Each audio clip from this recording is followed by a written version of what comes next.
Greetings, my dear viewer. You're on the channel The Price of Cheating. The channel is for those who appreciate traditional family values and condemn adultery. So be sure to subscribe to the channel. Let's get started. At the age of only 50, Robert Taylor Smith, better known as Rob Rodriguez, passed away, leaving behind a wife and 3 daughters. The family gathered in the lawyer's office to hear the contents of Rob's will. The 4 women sat around a large table while the lawyer's assistant quietly placed cups of coffee in front of them and took a seat next to a box of tissues, anticipating they might soon be needed. Lawyer Daniel Garcia opened a folder, pulling out several sheets of paper to begin reading Rob's personal message. "This is the real Rob Rodriguez," Garcia said, holding up the handwritten pages for all to see. Rob wanted his final words to be written by himself. The official will has already been submitted to the court, but he asked me to read these handwritten notes to you first. There are messages here that are not included in the official version. The lawyer cleared his throat, took a sip of water, and began to read. "If you are hearing this, it means I am no longer with you. My friend and lawyer, Daniel Garcia, helped ensure that my family would be taken care of. But before getting to those details, let me tell you a story that my daughters might not know. When I first fell in love with your mother, Margaret." Rob's voice seemed to resonate from the pages, and Margaret couldn't help but smile. "I was not yet 25 years old. My parents thought I was too young and advised me to wait, but Margaret and I were inseparable. I was already receiving funds from the family trust and was confident I could support us. We saw no reason to delay our happiness. Eventually, after some resistance, my parents agreed to our wedding when we told them Margaret was pregnant with our first daughter, Poppy. But my mother insisted on a prenuptial agreement to protect the family assets. The agreement stated that Margaret would have no claims to the trust funds designated for me and our future children. Margaret, ever trusting, signed the papers without studying them too carefully. She believed in me, and that's how she always was. But everything worked out. We had a good marriage. I was happy for the past 25 years. Our family grew quickly. After Poppy came Mia, and then Victoria completed our trio. I adored my daughters. They filled my life with joy. But Margaret thought 3 children were more than enough. She would joke that I spent too much time with the girls. Yes, your mother was jealous of you 3. Rob's humor even touched his final words, prompting a few smiles around the table. Although I wanted a son, Margaret and I agreed that our family was complete. I even offered to have a vasectomy, but Margaret wouldn't allow it. She was convinced it would lead to impotence and didn't want to take the risk, he added ironically, despite the farewell message. So we stopped at 3. At 49, I was diagnosed with acute leukemia. The doctors said it was rare for my age and the prognosis was grim. With my parents gone and no siblings, I had no close relatives for a bone marrow transplant. My rare blood type, AB, and unique white blood cell composition made finding a donor difficult. My wonderful daughters, despite the slim chances, volunteered to be tested. Unfortunately, none of them were a match. Margaret tried to prepare them for disappointment, advising them not to even start the tests, but they insisted, wanting to help in any way possible. As expected, the results confirmed that none of them could be donors. I reached out to specialists worldwide in search of a miracle, but we never found one. At this point, the lawyer paused, allowing the weight of the story to settle in the room. He took another sip of water before continuing. But instead of a miracle, we found something else. One of the doctors I grew close to during treatment noticed something odd in the DNA results. Not only were my daughters not matches as donors, but they weren't full sisters to each other either. They shared the same mother, but each had a different father. The room fell silent. Garcia set the paper aside for a moment, letting the words sink in. The daughters, stunned, exchanged glances before turning to their mother all at once. "Mom?" all 3 asked at once, their voices filled with disbelief.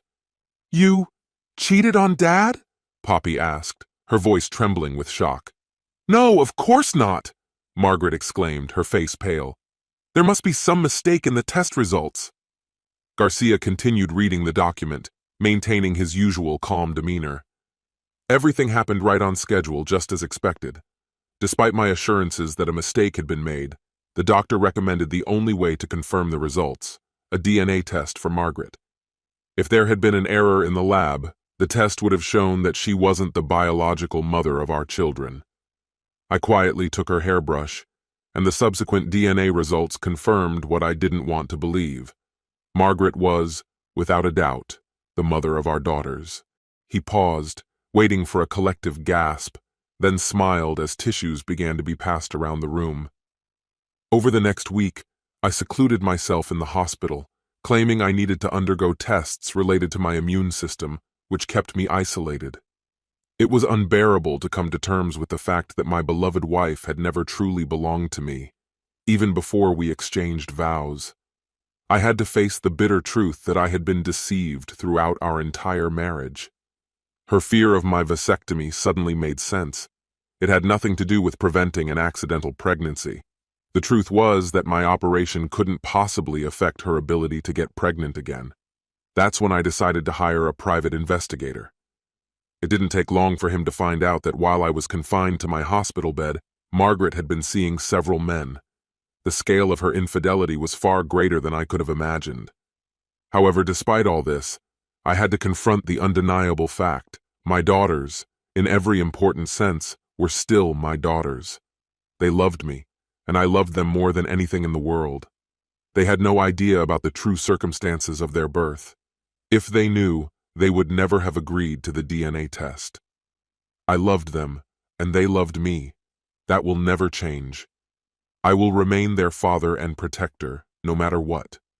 Their education funds were already secured, so I knew they would be financially safe.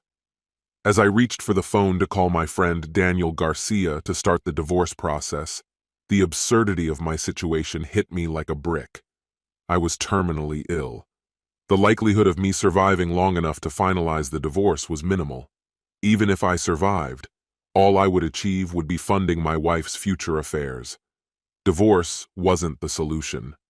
I needed Margaret to face the consequences, not benefit from our failed marriage. The private investigator continued to dig into her past, speaking with her acquaintances and examining her financial records, especially her credit reports.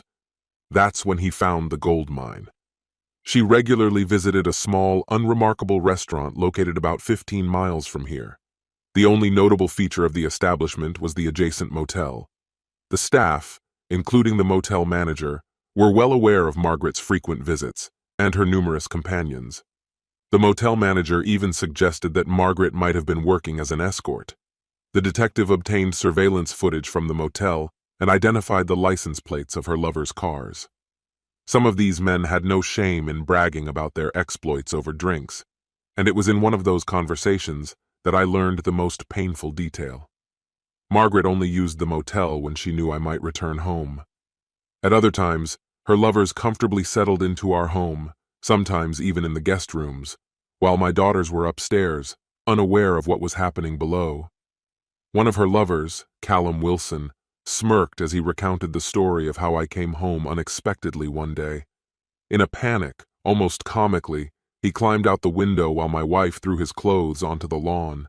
He fled, and Margaret hastily erased all traces of his presence while my daughters distracted me downstairs.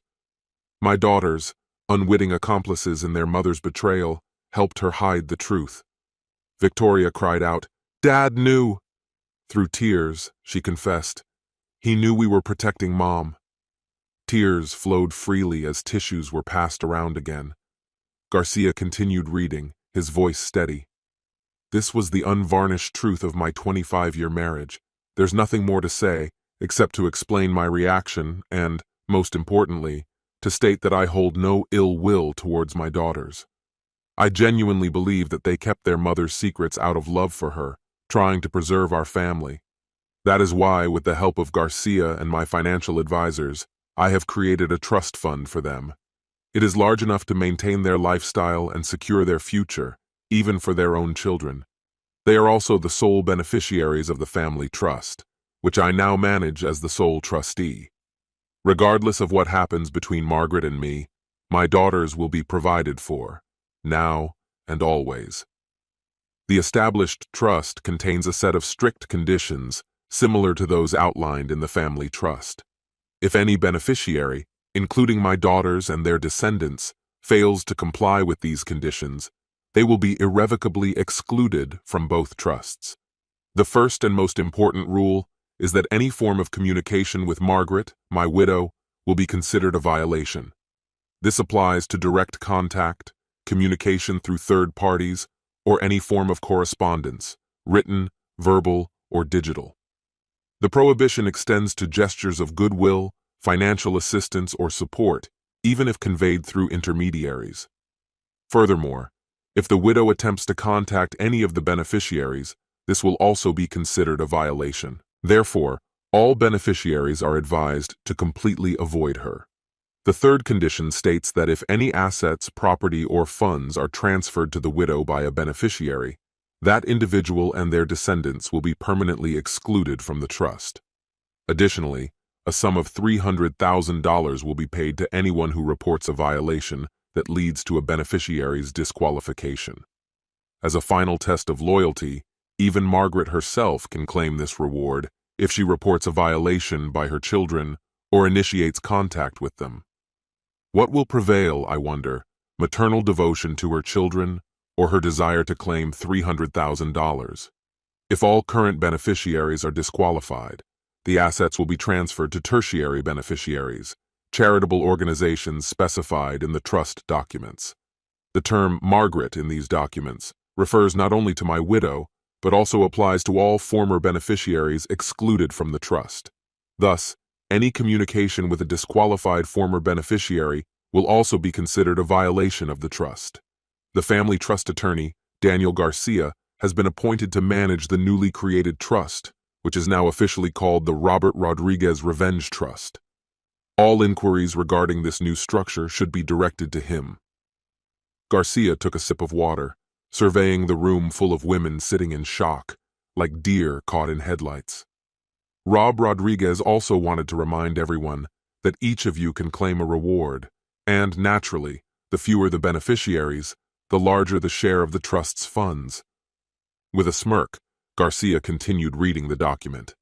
To create this revenge trust, nearly all my assets were transferred into it with the enthusiastic approval of my loving wife. At this moment, Margaret screamed in fury, vehemently denying the accusation. "I never agreed to this! It's all a lie!" she shouted. Completely unfazed, Garcia picked up a remote and pressed a button. A large screen in the room lit up, showing a video of Margaret sitting with the firm's notary, a stack of documents in front of her. The notary explained that each document required her signature next to Robert Rodriguez's. She asked Margaret if she had reviewed the documents, to which Margaret impatiently replied that she had, and immediately began signing each one. The notary asked again if she was sure she had read everything, to which Margaret snapped, "Of course I have. Do you think I'm an idiot?" The video showed the notary rolling her eyes, lifting each signed document to the camera. When the notary asked again, "There's a lot of legal paperwork here.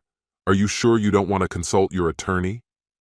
Margaret rolled her eyes once more and sharply replied, "I'm perfectly capable of understanding what I'm signing." Once the last document was signed, the video ended. Garcia turned off the screen and calmly stated, "The documents you signed and confirmed your understanding of were the very ones that officially transferred nearly all of Robert Rodriguez's assets, including his real estate, into the Revenge Trust." Returning to Robert's statement, Garcia continued reading while Margaret began gasping for breath. "Despite all this, I have decided to be generous toward my widow. From the assets remaining outside the trust, she will receive an inheritance of $25,000. That is $1,000 for each year of our marriage, which, given the circumstances, is far more than those years were worth." Margaret felt her chest tighten. $25,000? She blurted, her voice trembling with disbelief. "We were worth millions, even without the trust. How am I supposed to survive on $25,000 a year?" Garcia, the lawyer, remained calm, leaning back in his chair.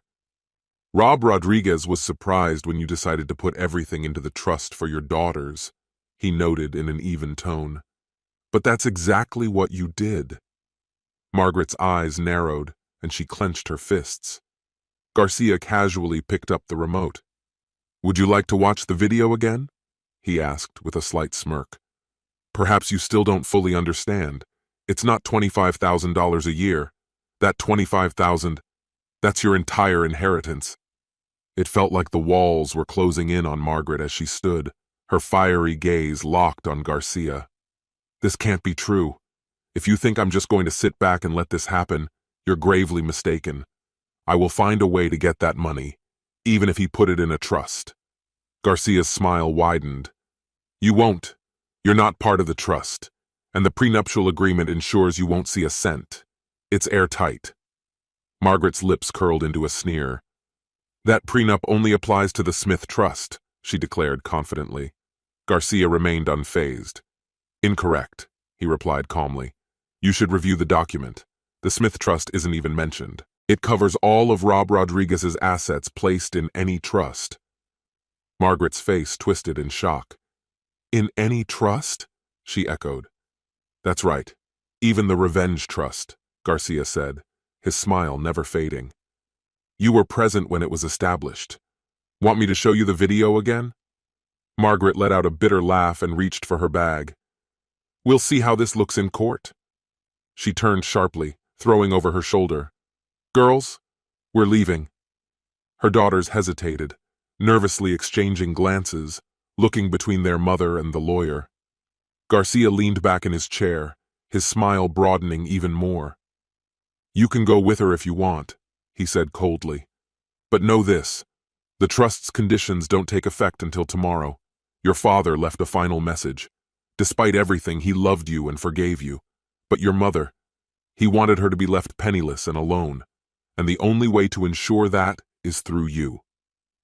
The girls turned pale as Garcia continued. "Your father raised you as his own and trusted you to carry out his final wishes." Later, Garcia stood by the window of his office, watching the girls gather around their mother in the parking lot. Their heated argument was faintly audible in the distance. He couldn't help but recall his last conversation with Rob Rodriguez. Even in his final days, weakened by illness, Rob had smiled with a strange sense of satisfaction. "I almost regret that I won't be around to see the fallout," he mused. "I bet at least 2 of them will be disqualified within a year, and 1 will get everything." Garcia remembered how Rob's face lit up with a grim sense of humor. Will 2 of them lose it all? Or will 1 manage to take it all? Who knows, but it'll be fun to watch it unfold. Rob had erupted in a fit of coughing, laughing between ragged breaths. "Do you think we stand a chance of disinheriting all 3? Garcia had shrugged. "I can add a clause excluding them for infidelity or marriage. If they take after their mother, they don't stand a chance." Rob had smirked, mimicking a Star Trek captain. "Make it so." And so, it was done. Before his death, Rob had given Garcia one final instruction. Make sure the private investigators and charities know about the $300,000 reward for exposing any actions that could disqualify them. They'll be watching my daughters. 2 weeks later, after signing the revised trusts, Rob Rodriguez passed away. A faint smile still lingered on his face. This concludes the story. If you like it, then put your powerful like and subscribe to the channel.